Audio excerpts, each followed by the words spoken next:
All my boxes are in the way. Good morning. Um, I'm probably going to finish chapter 5 today, and thank goodness, because this has been the bulk of the book is chapter 5. Rightly so, it's all pertinent information. I realized all my boxes and stuff are over there. But I also want to talk about some things that I saw last night. I put it on my posts in my posts section on YouTube. Do I need to shut that? Let me see. About Kenneth Carl Francevy being a Rothschild, and the force that held Israel up in its origin story, or its origin as a state, we'll say. I hope I added to it because people were confused in the post, and they were talking about how you couldn't read it. If you tap, good morning, if you tap on those screenshots, you'll be able to open them. And somebody said, we need to get this to Baron and Candace. You guys have to understand, I am a teeny little fish in a big fish pond. I'm a nobody. And if I've seen it, they've probably seen it. So I just want you guys to see what I'm looking at also. And I wonder if you can hear my man Peace talking in the background. So essentially, her grandfather was a Rothschild. He was vice president of manufacturing for a currency company. Lordy, let me see. American Banknote Company specifically. And he printed the literal birth certificates of Israel, Egypt, France, and the Rothschilds. And 77 years later, Egyptian Air Force intelligence jets are still hunting his granddaughter across American skies. Why? Who do you there's like an echo. I'm hearing my own voice.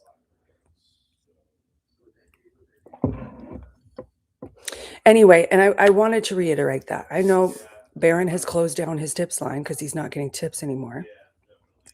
But trust me, if I've seen it, if I'm showing it to you, they probably have seen it. Oh, good. I'm so glad. And I think we will finish this today. But also, did you see my short? I'm wondering if I'm getting shadow banned or something. It's usually my shorts that do really well while I plug away in the background on my lives that I'm so glad you guys are here for. But the short that I uploaded last night is a video that came out of Iran. And it is staggering to see. And they end with, actually, let me just play it. Oh, sorry, I have it on my my earbud. Native American. Japan. Vietnam. Yemen. Palestine. Epstein Island.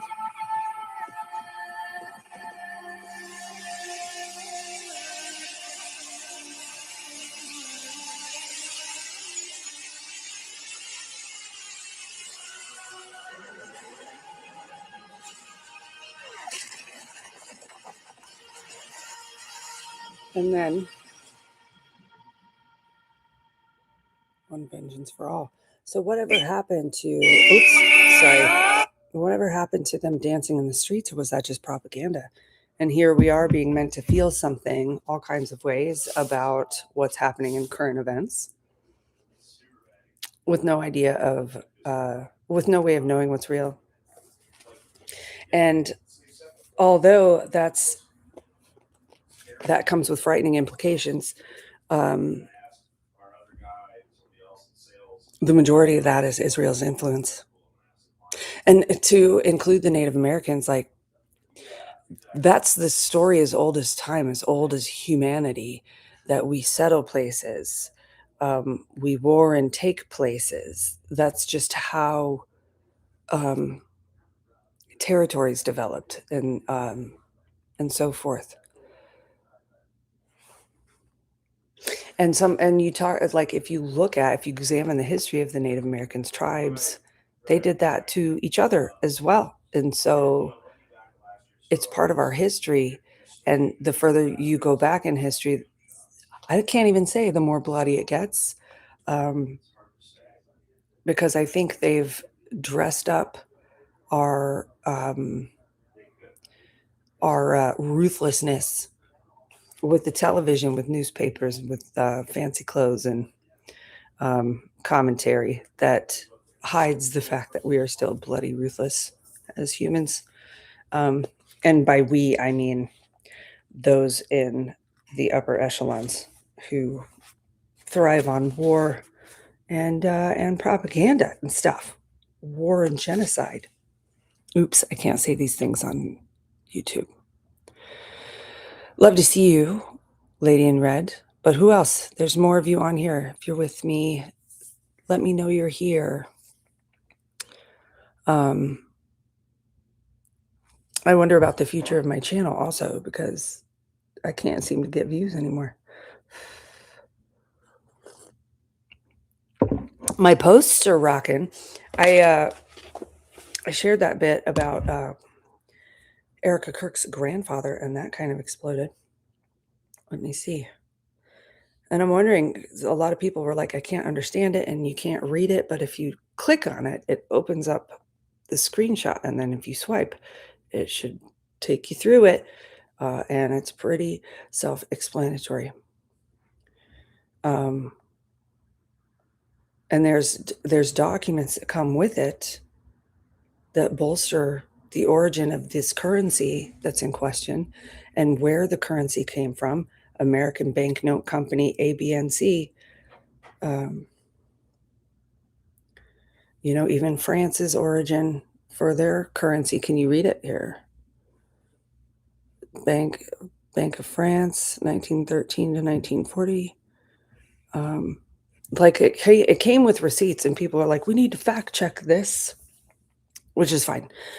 Do it. I don't pretend to have all the facts always, but anyway, stuff to think about. So if you're joining me live, awesome. Let's go through this. I think I'm finally done with chapter 5. Look at chapter 5 has been Doors of Perception back here, television. This so far, a good quarter of the book is freaking chapter 5. That's all chapter. Did I just lose my spot?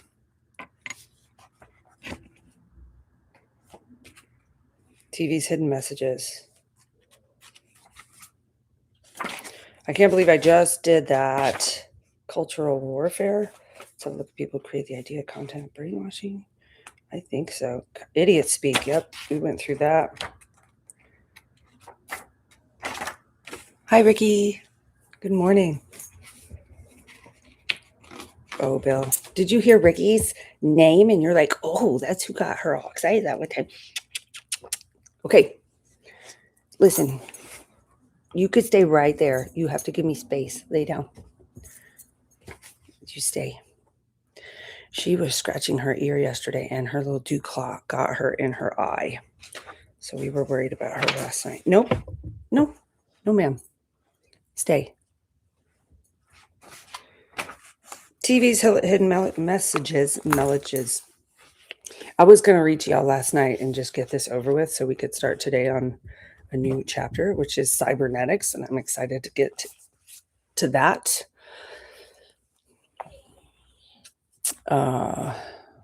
So I'm going to just jump in. Slow start today. Sorry.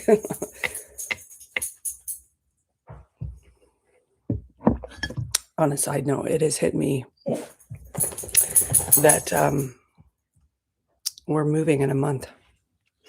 So we have goodbyes to say, and loose ends to tie up. I have to go let my dog out. So I'll be right back. Sorry. I wish I could pause. Yep. Go. Go.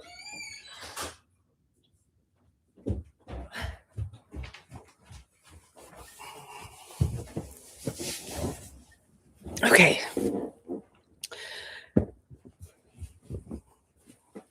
Get cozy. Let's hunker down. Awesome. I'm so glad that you're here, Emma. I am grateful for my shorts that get me views. And for those of you it inspires to come see me on live, love that, because I feel we are sharing stuff that needs to be looked at. So, and I had somebody share a book with me that I think might be our next one. I don't know if we're going to vote on it or not.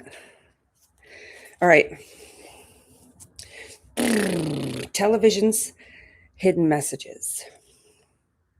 In a 1944 report, Theodor Adorno, one of Frankfurt School's premier thinkers, postulated that media such as radio and especially television could be used to make people forcibly retarded. Listen to his words. Quote, television aims at the synthesis of radio and film and is held up only because the interested parties have not yet reached agreement. But its consequences will be quite enormous and promise to intensify the impoverishment of aesthetic matter so drastically. 12 years later, Adorno wrote that television is a medium of undreamed psychological control. In his groundbreaking essay, Television and the Patterns of Mass Culture, Adorno writes, quote, investigative, systematically socio-psychological stimuli typical of televised material on both the descriptive and psychodynamic levels, to analyze their presuppositions as well as their total pattern, and to ultimately bring forth a number of recommendations on how to deal with these stimuli to produce the most desirable effect. Adorno states that all television programming contains overt messages as defined by the plot, characters, etc., and a hidden message, far less obvious. These hidden messages in themselves are the brainwashing content, while the overt messages, such as the plot, are the carriers of the brainwashing context. Now, I'm pausing there. Maybe this isn't the best way to go about this, but I want to show you something. It's crap. It's old from my TikTok, but it is important, it's pertinent, it's relevant, and it was mildly horrifying to see on Netflix. I mentioned it yesterday. This is something, dang, I wonder if they censored it. Nope. Oh, this always happens. I tried to show you something yesterday also, and I couldn't find it. Darling. Crooks, bread, dummies. If you follow me on TikTok, you can find some of this stuff, but they censor me and they mute my stuff, or they just take it off and...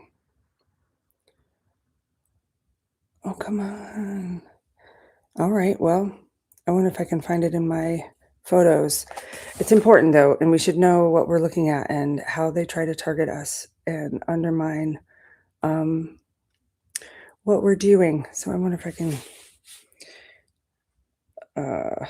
wait. It is a scene from kids. No result. Kids.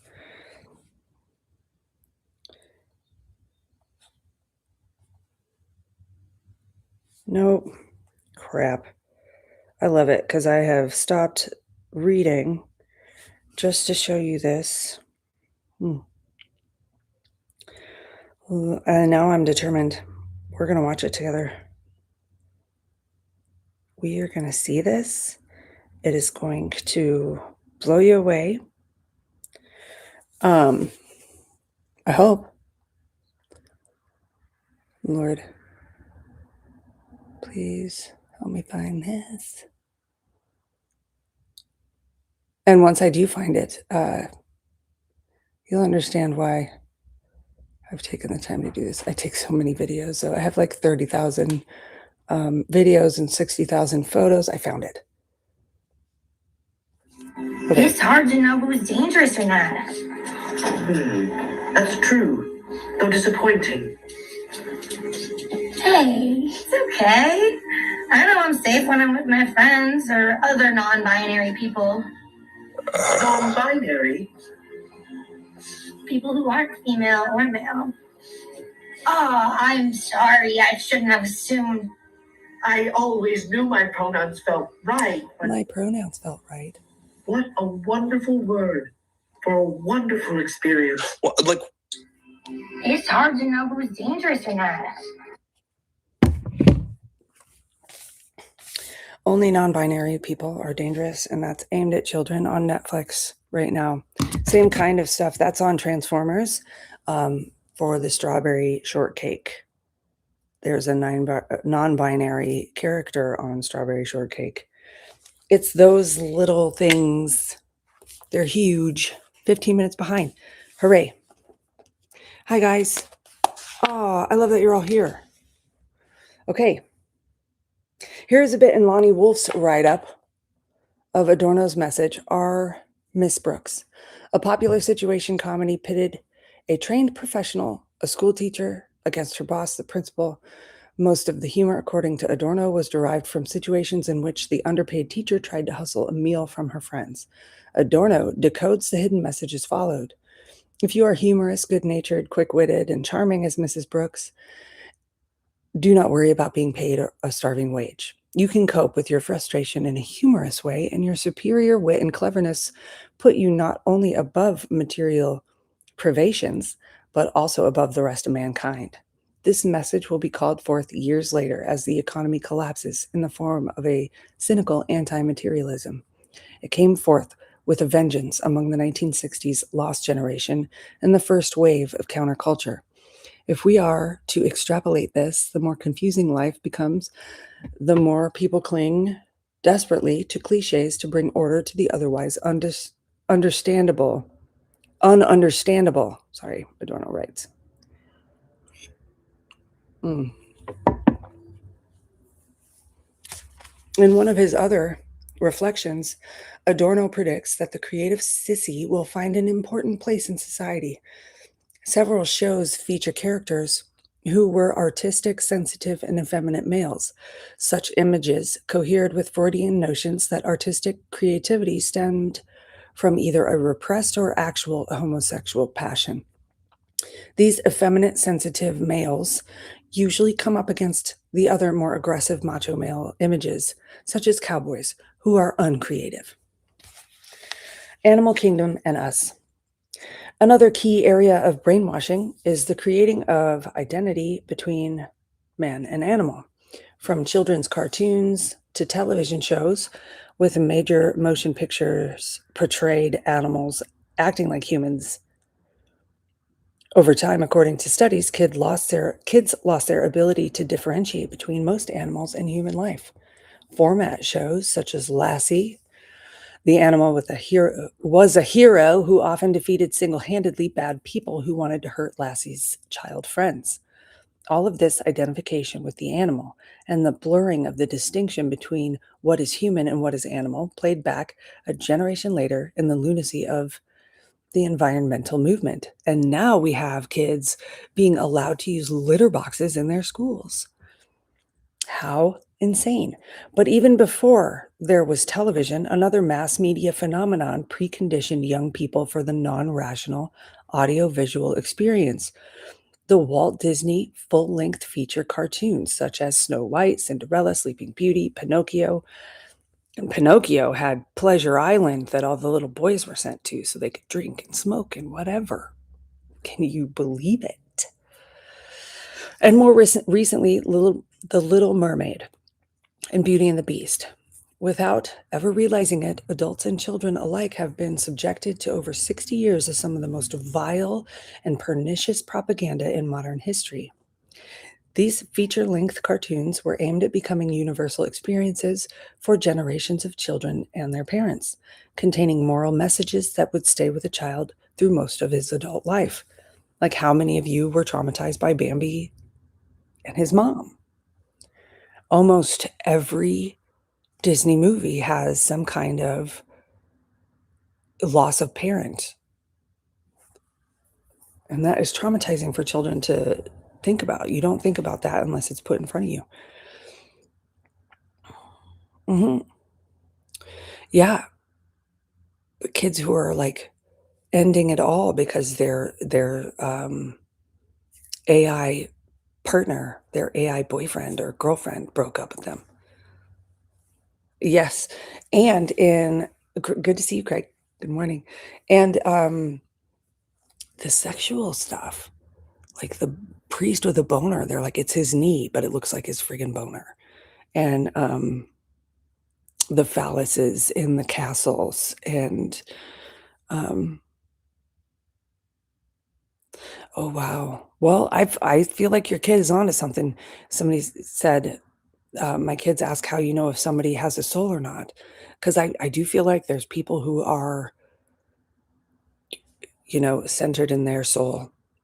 They're seated in the heart space of their soul. And then there's NPCs, people who are just happy to go along with the program, who cannot question, have zero ability to attune with spiritually, socially, spiritually.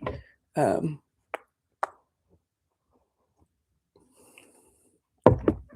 go plug it in. You're starting your day at 10%. Go plug it in. Anyway, all right, where was I?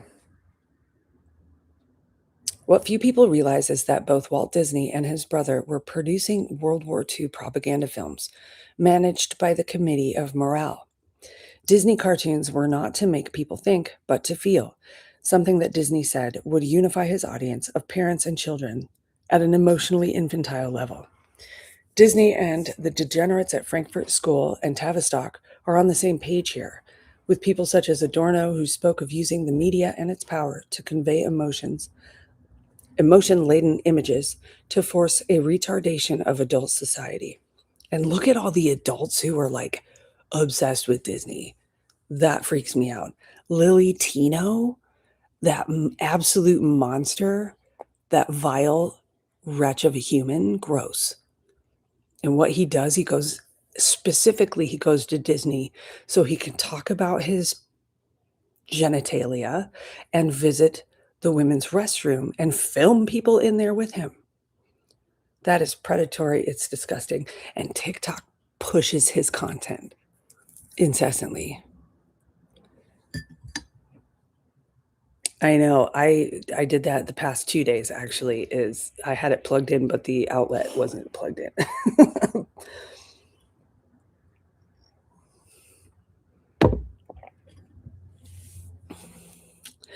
All right. Thus, pictures and sound were to create a mental image that would seem real, to give his characters an emotional dimension. In such a dreamlike state, people were more willing to accept the vivid imagery of his cartoons as real. Listen to Disney, and if you are a human being, instead of a two-legged animal, his words should make you sick to your stomach. If all the world thought and acted like children, we'd never have any trouble. The pity is that even kids have to grow up. And have we all read Lord of the Flies?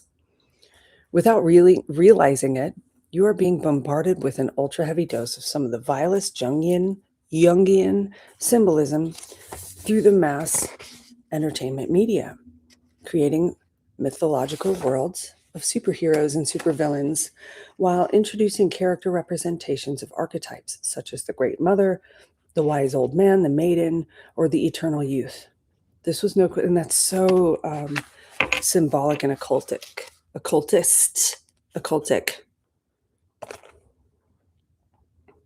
There was no coincidence, as the largest concentration of Jungians in the United States continues to be in Hollywood, where numbers of producers, directors, screenwriters, actors, actresses, and actresses underwent Jungian dream therapy. In addition, musicians, lyricists, and other components of the rock scene influenced by the LSD experience gravitated towards Jungian thought and inserted his symbolism into their songs.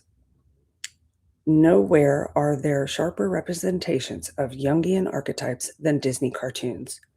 His cartoon representations were totally coherent with Jungian concepts, especially his consistent presentation of morality in the absence of the teachings of the Judeo-Christian concept of the good. To the extent that good triumphs, it does so only through the intervention of magical powers of fairies, which are more powerful than evil. This is the essence of the kind of spirituality which Jung speaks of. The symbolic fight between dark and light forces, outside the control of human reason. But there is a scarier aspect of the entire Disney circus, with its grisly dip into the macabre. For the past 60 years, one of the most popular children's shows has been the Mickey Mouse Club. With its synthetic mix of real people, live music, cartoons, and live interactions between humans and people dressed up as animal characters.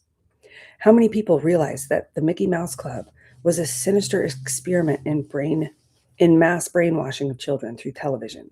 And now we have Nickelodeon.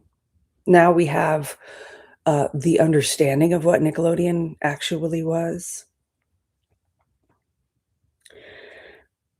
Each child at home was indoctrinated in the membership ritual with prompting from the television, and was urged to sing along with words flashed on the screen and chant things as instructed by their television group leader. They did so while wearing their mouse ears, which were designed to make them identify with the animal figure, Mickey Mouse. At the end of the show, there was a sermon by a group leader, a young male adult, whose preaching was reinforced from the in-studio Mouseketeers. All of this done while children at home and on the stage wore their ears and gave their club salute. How many people realized that while they were giving their Mouseketeer salute, they were actually being fed a new pagan-like religion and its newly installed god, the mouse?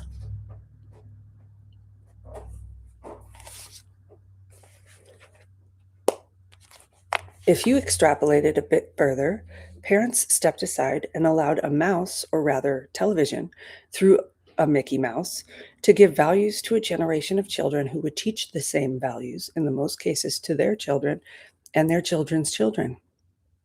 I repeat, you are looking at 3 successive generations subjected to television brainwashing without any conscious memory of anything different. In another time, in another European country, another generation of children was given values to them in an organized form by someone other than their parents, the Hitler Youth of Nazi Germany. They too had their rituals, their uniforms and symbols and their songs. They too had their leaders who preached sermons. They too were told to listen to their parents and be patriotic, polite, and well-behaved.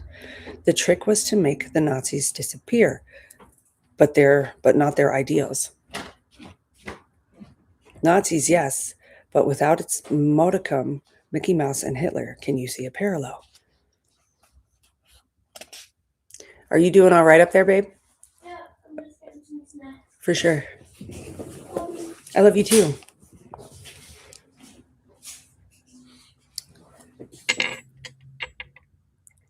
Yes, I am finding it hard to digest a lot of this Carl Jung bashing, because I always thought he was onto something, but it's making me rethink, and I am going to delve into him.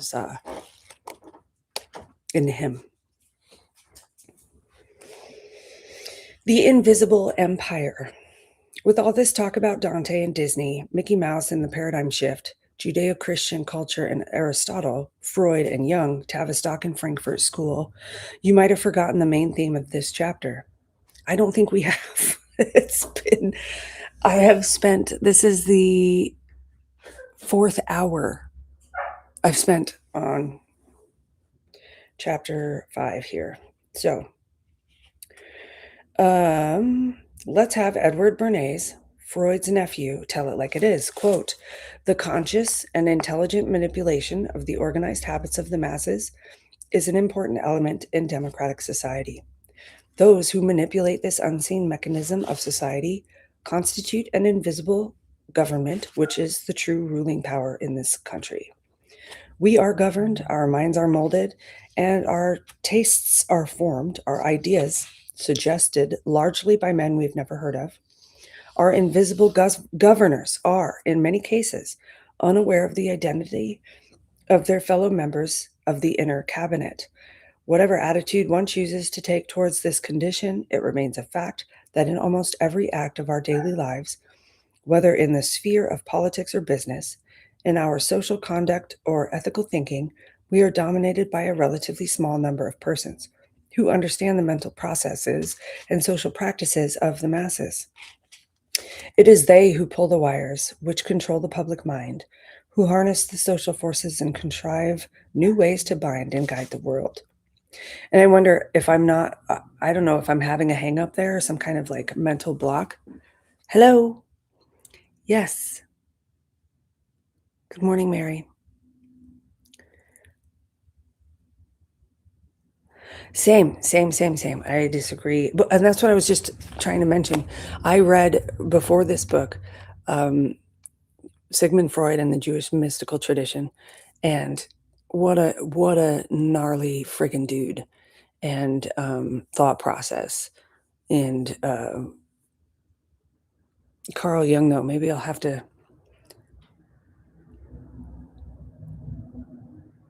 yeah. Anyway, I'll have to dig into that. Maybe we could do that together. But Gen X jamming, the book you suggested I look into is in my Amazon cart. Let me say it out loud for everybody, because it looks like a doozy. Oh, Program to Kill. There's a lot of books written by a few different people. This might be next up, but as I was looking for that after your recommendation, I saw The Devil's Chessboard, and it was like right below or right under the Chaos book, which I have read, but I have gotten many requests to do that next also. So when I'm getting close to finishing this, which we are, I'll do a poll, so you guys please tune in and we'll see which book we'll do next. So, and I appreciate all recommendations. Yes. I think maybe it'll mess all of us up.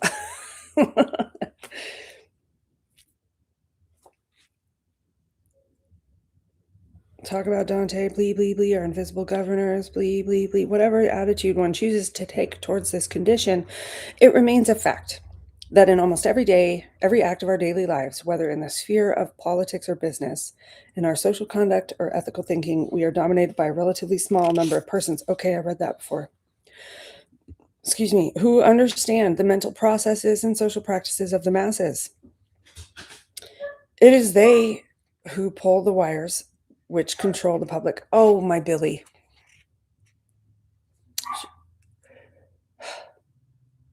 She's fine. It's nice and warm outside, sunshiny. It is they who pull the wires, control public mind, harness the social forces, contrive new ways to bind and guide the world. Can anyone, sorry, thank you, dealer. Okay. Can anyone in their right mind still deny it? Can anyone deny that there has been a mind-boggling paradigm shift in our moral values in the past 2 generations?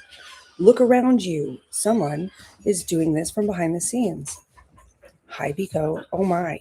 Did you panic outside? No. Stay. What? I think she did scratch her eye with her dew claw.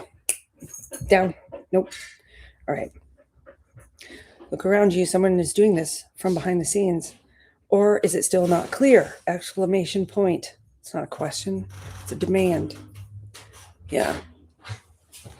Yeah, it's that book I just held up. Here, I'll do it again. Oops, I'm on the wrong book.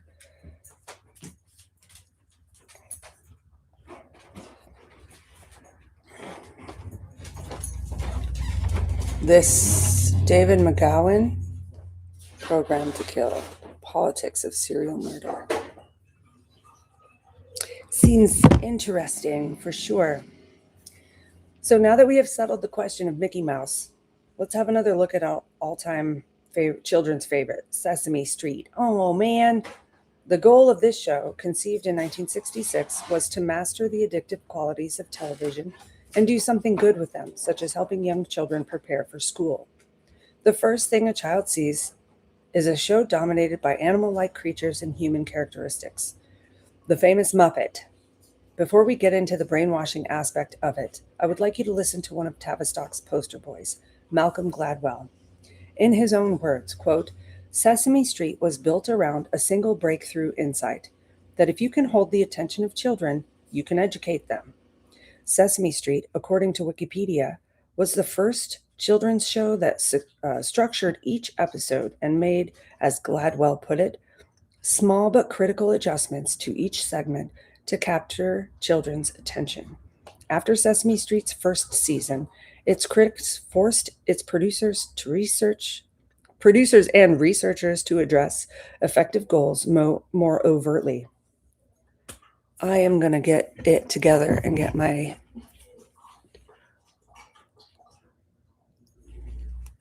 What are y'all eating? Making brunch? See, we end up skipping breakfast and get brunch. And then we skip lunch and have dunch.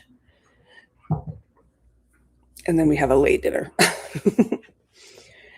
That's the joys of homeschooling, is you can have your own schedule. No, Billy, I'm not playing with you right now. Nope. Go upstairs. Go up. What a good girl. All right.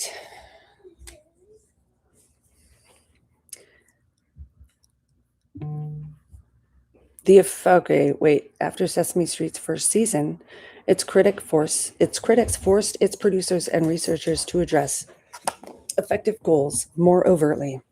The effective goals they addressed were social competence, tolerance of diversity, and non-aggressive ways of resolving conflict, environmentalism, which was depicted through interpersonal disputes among its residents.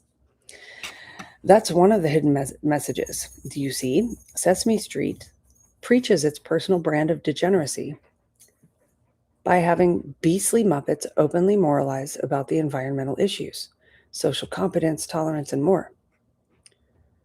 Another hidden message is that the only correct solution, no matter the problem, was compromise, to learn toleration. All of this is done while the Muppets teach the children to read and write, but there can never be compromise with evil for those who hold universal truth as their ultimate objective in life.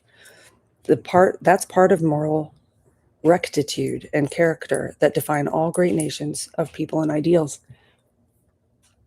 That's hard to process, because those are good things to teach children: tolerance and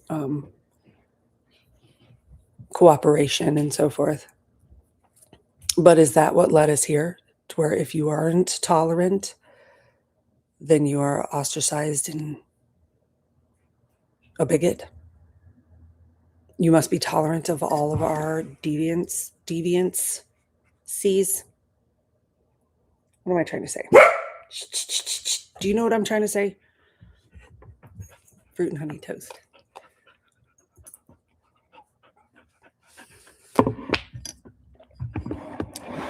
Well, that sounds lovely. Nope. No. Bill, go to your kennel. Thank you. You can lay down. Like you choose. But if you bother me, you're in your kennel. Nope. So, I love reading stuff that challenges me, though. Like I don't know if I can digest this just sitting here with you. I'm gonna have to think about it. So shortly after creating Sesame Street, its producers began to develop what came to be called the CTW model, a system of planning, production, and evaluation that did not fully emerge until the end of the show's first season.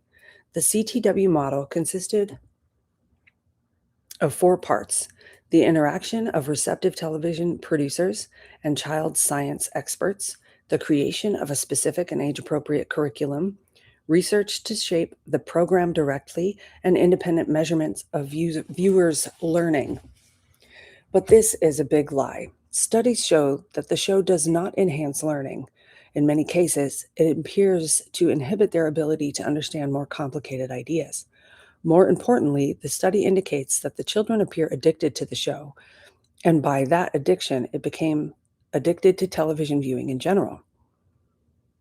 As Neil Postman, a New York University professor, wrote in his book, Amusing Ourselves to Death, if we are to blame Sesame Street for anything, it is the pretense that it is an ally of the classroom.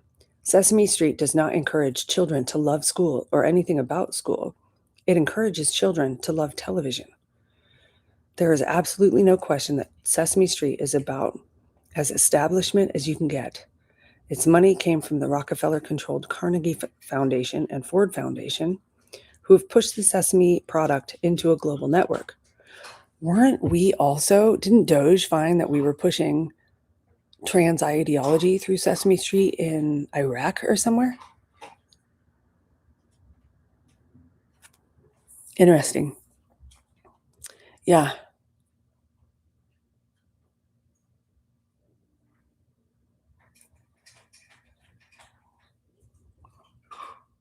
Oh, okay. Everybody calls me Amber. I'm like, who is Amber? And then you're like, sorry, Amanda. Do you want to dive into Jung? Start with answer to Job. Interesting. No, my grandmother's name was my middle name, and I don't want to say it, but my grandfather called her Joe because you needed the patience of Job to deal with her. And she was a spirited, feisty old woman. Anyway, so I've read Job, and that's something, and I feel like I'm steeped with his philosophy, and I've read some of his stuff, but never did I think it came from a nefarious space. So let's see. All right. I hear you, Mary, and I'm going to keep going. Okay. There's absolutely no question that Sesame Street is about as establishment as you can get. It's money from the Rockefeller and Carnegie. Oh, okay. I'm sorry. Let me get back. Ford Foundation money comes from the Central Intelligence Agency, hardly a paragon of child education. David Rockefeller controlled a Trilateral Commission, Council on Foreign Relations, Carlyle Group, whose members include former President George W., former Secretary of Defense Donald Rumsfeld, not to mention some of the lesser-known members of the Bin Laden family in Skull and Bones, Yale University Secret Society.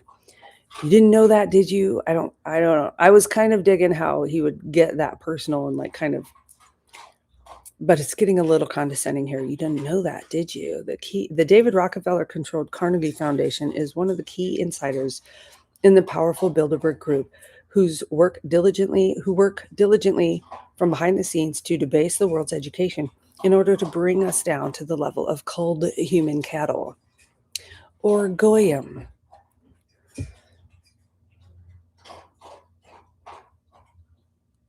Yeah, agreed. I don't know what he's got against him. I mean, I get it. He's piecing it all together, and it feels like once you're steeped in this kind of information, you doubt everything. And not to say I know enough to have an opinion, but I do enjoy what I've read of Carl Jung. What is my hair doing? Okay. All right. It is run as a business and has always been so. It has never lost money and continues to rake in substantial profits, all in the name of child-based education. Children weaned on this garbage have helped make Sesame Street into a $1.5 billion industry, one that, unlike the rest of the economy, is expanding each year. You don't agree? Let me ask you a question. Do you consider it odd that your daughter wants to grow up and be just like Miss Piggy or Big Bird? I have Big Bird tattooed on my neck. The words, not the bird, because I had a bird that I named Big Bird. He was little, and he got eaten by a dog. It was ridiculous. It was the worst. Anyway, I had him, he was a 12-year-old friggin' bird and he got eaten. Anyway, so the media eraser. What about adult brainwashing? How do they get to us? The big people. One of the all-time favorite Spanish television shows is Cuéntame qué pasó. Tell me what happened. The show premiered on Spain's public television on 13 September 2001. Wow. The story begins in April 1968, paints a day-to-day portrait of Franco's Spain's through the adventures of middle-class Alcantara of the 1960s, when the 70s and that's then the 70s and into modern democracy. There's no period there. I could be the editor of this stinking book and I would make so many changes. So far, so good. However, does the show focus on real horrors of the period? The drugs, the destruction, the collapse of social values, the changing paradigm of society? Not at all. Instead, we're treated to a daily diet of superficial boy loves girl thing, which television parents never succumbing to stress and cliche family quarrels. Franco's death and subsequent changes are treated with a kind of degrading moralism. Cuéntame qué pasó is what's called controlled flashbacks for the baby boomers. It's doing it again. I'm hearing my voice. Yeah. Who is Big Bird? He's the big bird, the big yellow bird. And his friend was Snuffleupagus with the, who was a furry elephant with big long eyelashes. Who knew that would become part of the trend, the huge eyelashes. So anyway, so it was the controlled flashback for the baby boomers to what they would now like to think the 60s were like. By doing so, the producers have put you in touch with the most infantile and banal emotions and make you feel nostalgic for them. The hidden messages in these difficult times. No, the hidden message. In these difficult times, one had best cherish, cling to memories and values of one's infantile past. One had best cherish, cling to memories and values of one's infantile past. Punctuation counts. Think of television as a big eraser, wiping away your real memories of the past, the reality of the way things really were. We saw that with 9/11. The tube superimposed a twisting, distorted view of that reality through appeal, not to your mind, but to your infantile emotions. The idea of rewriting history through the use of media is not new, but this is the first time that it's being done while the people who lived the history are still very much alive. The world of advertising.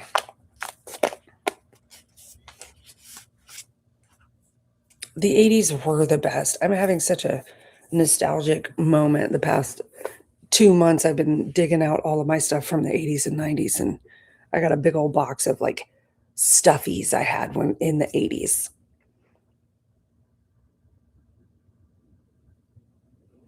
That's the thing. My dad was busy. He was an attorney. He was working all the time, and then he would finish his days at the bar and come home after we went to bed, and my mom was just upset about it the whole time. And that was chaotic. So the world of advertising. Television is the most effective way to brainwash you, but it is not the only way. Madison Avenue in New York, the epicenter of advertising, has also contributed their fair share, and by extension, the cult of celebrity would play a role in the dissemination of what Tavistock wanted you to believe. In the 1920s, Edward Bernays took peacetime propaganda and renamed it public relations.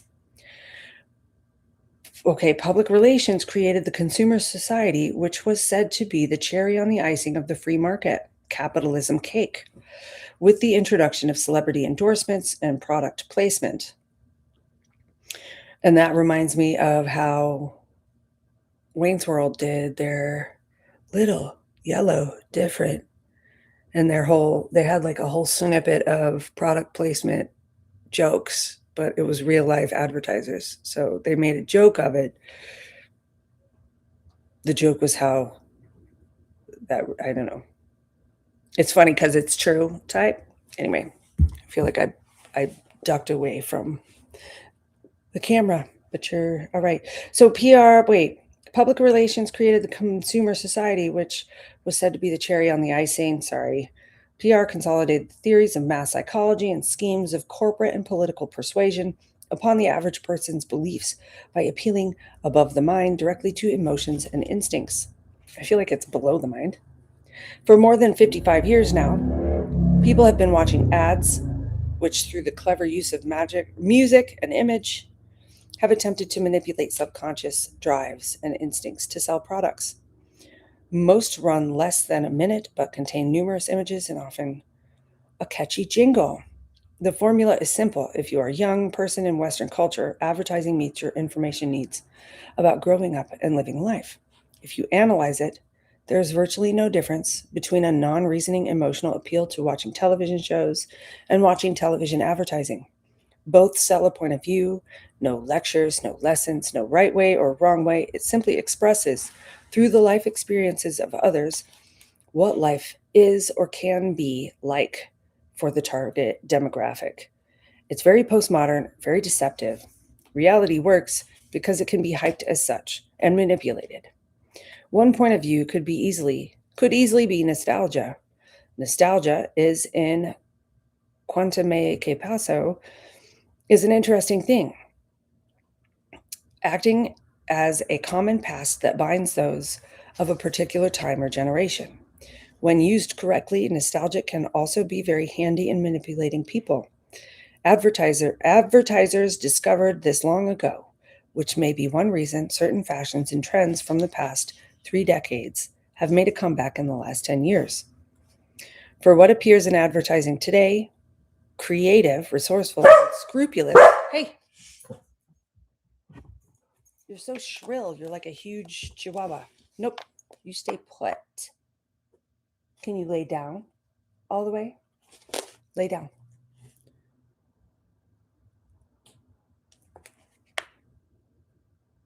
For what appears in advertising today, creative, resourceful. Okay, by the very nature, no products can help us attain the ideals that are visibly promised, such as family togetherness, personal power, self-esteem, sociability, security, sex appeal, and a clear orientation in an ever more confusing world.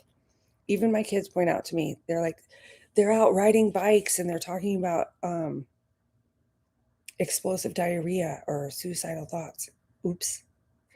In advertising for these drugs, like they even point out how absurd it is. I love that they can see that. They see it, it irritates them. It doesn't speak to them in a way it did to me when I was a kid, sitting watching commercials.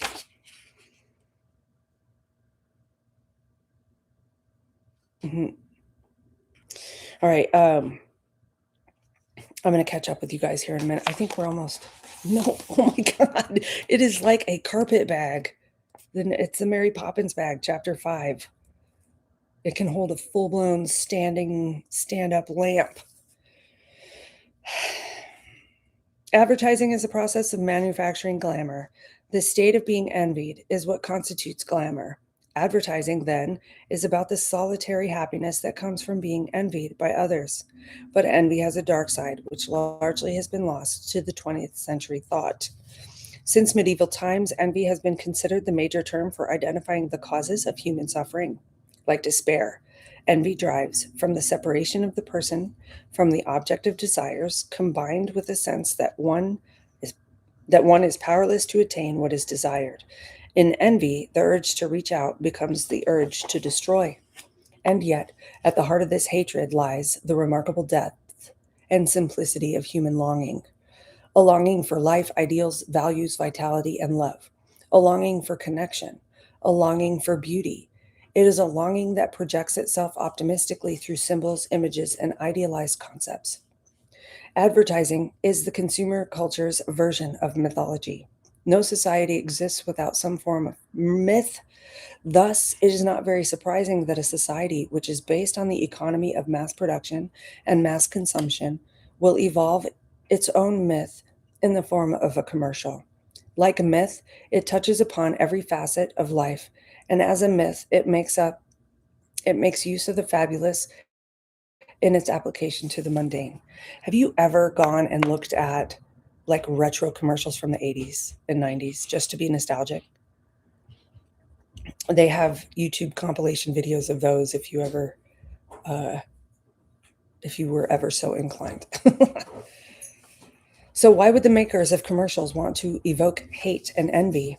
In the book Quest for Mind, Piaget, Levi Strauss, and the Structuralist Movement, comparing Piaget and Levi Strauss, Howard Gardner wrote, "Myths are designed to deal with problems of human existence, which seem insoluble. They embody and express such dilemmas in a coherently structured form, and so serve to render them intelligible. Through their structural similarity to given real-world situations, myths establish a point of equilibrium at which men can come to grips with the crucial components of the problem. Thus, a myth is both intellectually satisfying and socially solidifying. Commercials driven by value-laden images, which are unrelated to the product, may be alienating us from the very values they exploit, confusing us about how to attain these values, laying the groundwork for despair, resentment, and apathy. Because products do not provide the kind of psychic payoff promised by the imagery of advertising, we are left to doubt whether anything can. If we follow this doubt, we wind up contemplating a state of mind in which a black hole surrounds almost every product like a ghostly negative of its radiance, the black hole of failed promise. And into this black hole, by advertising's exploitation of so many ideal images, steps any religion that promise and into this black hole, comma, by advertising's exploitation of so many ideal images, comma, steps any religion that promises to cut through the cycle of idolatry and connect us with the one great ideal that transcends all others: God, immortality, cosmic foreverness, spiritualism, etc. Thus, in many respects, the advertising has co-opted religion for its own purposes. That is a disturbing possibility, but another possibility is even more disturbing. Could we be producing a generation that distrusts ideals altogether? Because most powerful, convincing, forceful presentations of those ideals occur on television commercials, where the ideals are prostituted in the service of sales. Are we responsible for the creation of the most disillusioned generation in the history of mankind? A generation that will have difficulty not hating beauty of this kind, used to manipulate and disappoint them in advertising. Hi, babe. You doing okay up there? Good. Worse still, when they also hate to be delicately overpowered by real beauty, when they encounter it in the world, will people continue to be able to hope, have faith, set goals, and believe in something beyond themselves? Beauty has not always seemed so complicated. From the times of the Greek to the early 20th century, philosophers and poets connected beauty with such glorious ideas as truth and harmony. For Dante, such ideals were the guiding light that illuminated existence. One has only to remember the conclusion of Keats's ode on a Grecian urn. And it said, "Beauty is truth, truth beauty. That is all ye know on earth and all ye need to know." The magazine cover in which feminine seductiveness, or the cosmic strip in which narrative clarity has absorbed all the artist's creative impulses, are contemptible, not because of their insistence on sex appeal or the concentration on anecdote. Titan and Boucher could rival them in the former, Giotto and Goya in the latter, but because of their lack of enrichment from within. They are hollow for the same reason that abstract artists are small and often insignificant. The success of modern advertising reflects a culture that has itself chosen illusion over reality. The supernormal images, and I want to go back to that. The success of modern advertising reflects a culture that has itself chosen illusion over reality. And you give them something true and they want to dismiss it because it hasn't been fact checked. Or that is the script that we were all given in order to discredit and undermine truth tellers. John 3:16. I just saw a short where Tim Tebow talked about how they won a game. He passed for 31.6 yards or rushed for 31.6 yards. And that whole thing, if you know what I'm talking about, that was pretty incredible. And it took the wind right out of his sails because he's like, yeah, I won. But really, he was being convicted.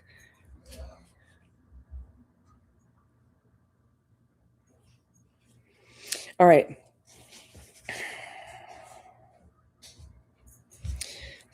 DDD. The supernormal images of perfection presented on the media are worth some thought because any kind of a guiding image has a double nature. But idealized images are uplifting only when there is some way to move from where you are in the direction of the values implicit in the image. If there is nothing to connect us with the image, so the ideal seems unattainable.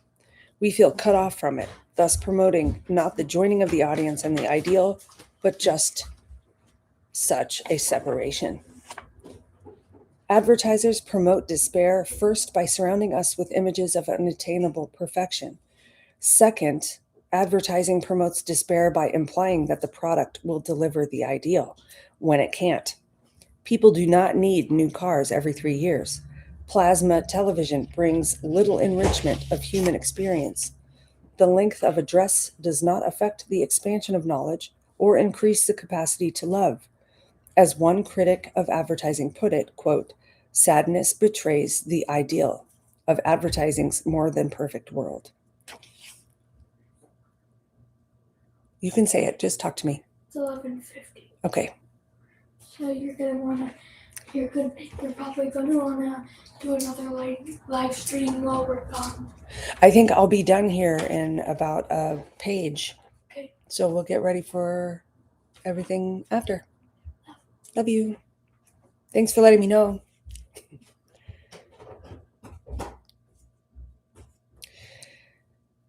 Despair. Nope. Read that. Nope, I didn't. Despair is a natural byproduct of the experience structured in the way advertising promises to deliver the values implicit in its hypernormal images. That was an intense cough. Excuse me. As Vladimir Nabokov acutely remarked, quote, in our love for the useful, for the material goods of life, we have become easy victims of the advertising business. The rich Philistinism emanating from advertisements is due not to the exaggerating or inventing the glory of this or that serviceable article, but to suggest that the acme of human happiness is purchasable and that its purchase somehow ennobles the purchaser. The amusing part, of course, is that it is not that it is a world where nothing spiritual remains except the ecstatic smiles of people serving celestial cereals, but that it is a kind of satellite shadow world in the actual existence of which neither sellers nor buyers really believe in their heart. Oh my goodness, was that translated? There's no number. Vladimir Nabokov. Interesting. Being immersed in classical culture, writes Harley Schlanger, develops your understanding of universal history, of the ideas behind the battles to prepare you to act as a leader in your own time. And at the heart of truly great classical culture, as in tragedy, the author demonstrates that a tragic destiny is not inevitable, but there is a path of action by which tragedy may be averted. As illustrated by the facts in the case of the famous Brotherhood of Common Life, The student who benefited from a classical education approach of cognitive processes is the student who, at the very least, has a decent chance of becoming a qualified genius. The quality of cognition is what separates us from animals.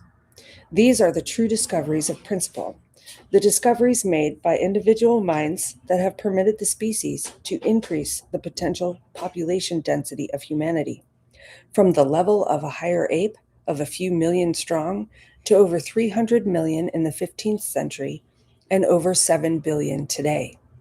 History is taught from the perspective of cognitive development of whole cultures and of the individual within the culture. Also acquires the status of true science. It is through the valid ideas of humanity is above the apes, and most of humanity rises above the barbarous and feudal condition of human cattle. History, in this sense, is the history of ideas, production, circulation, and its realization. However, the first prerequisite to understanding our rightful place in the universe starts with you, reader. Go on, turn off your television, and most importantly, keep it off. My goodness. I always find it interesting. Look at these are all the numbers and referencing all the quotes and all the research he's done to compile this. And for chapter 5, it's 3 pages long. Oh me, oh my. I can't believe it took 4 hours to straight read chapter 5. But I deeply respect that you guys have been here with me through it. The people who come through and read it after the fact, I adore that you are interested. And I feel like we are single-handedly deprogramming ourselves and each other by consuming this kind of content. It's not like so easy for me to read books like this. Like I told you, chapter 5, I would have completely shut the book and moved on had I not been reading it with you, even though I don't agree with everything he's talking about, like with Carl Jung, and it bummed me out about Sesame Street. And like I said a couple live streams ago, I had to reprogram my mind when I went through the AA 12-step process. I needed that indoctrination. That was a tool I used consciously to rewire my brain and gain new coping skills. And we are, when we're teaching our children, we're repetitiously indoctrinating them with the information we as parents know they will need in life. It's when you have nefarious intentions dominating their cognitive, I don't know, sphere, what it is that they are absorbing. Because they're talking about it being aimed at adults also. That's where we have to be mindful. What are we consuming? That kind of thing. And I've had to kind of deprogram myself from the left also. And now I'm deprogramming myself from the right, because it's not about left and right. It's about these overlords. Let me see if I can't get caught up with you guys before I sign off here. Lots in the chat today. Love that. Okay, yeah. We were talking about Program to Kill. Brunch. Yeah, Carl Jung. I'm going to dig into him too in my own time. Big Bird. Grew up in San Diego.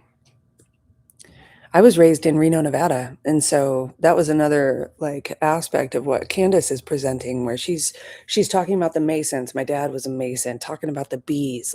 I lived in Salt Lake City. I had quite the experience there. I need you to go upstairs, baby. I've had printies. Okay, I'll print them up here in a second. Did. Oh, you did great. With your computer? Fantastic. I just need a pencil. Okay. I know there's one on your dresser upstairs. I sharpened it last night. Okay. Love you. Love you. I'm so glad you were able to get that done. We got a new printer, I'm so almost done. I just got this and then I'm done. perfect. Excellent. So we'll have all afternoon. What was I saying? Oh yeah, Utah. Okay.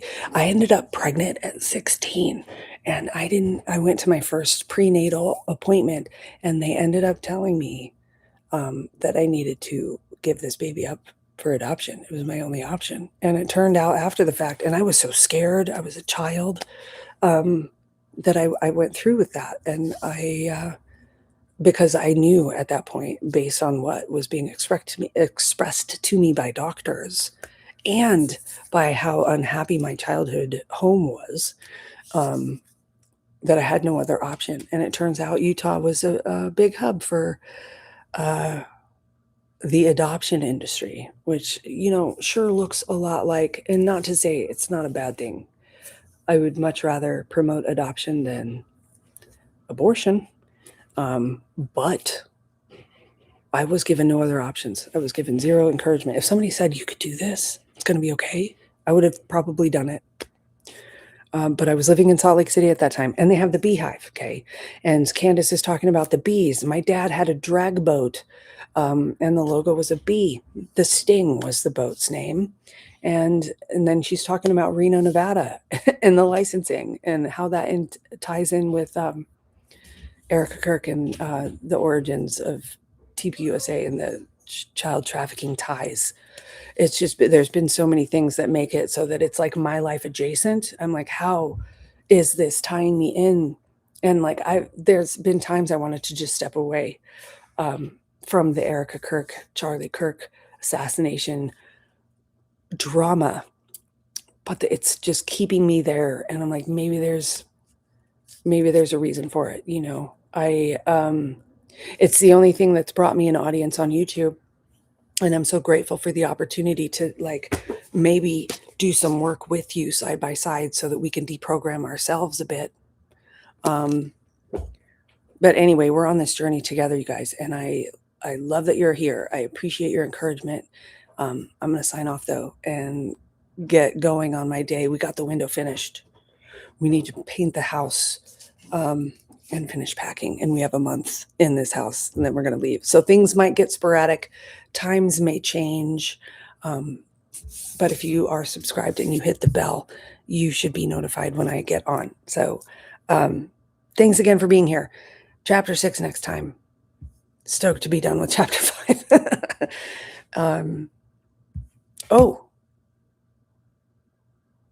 Bye, you guys. Thank you for encouraging me. I mean it. See you tomorrow.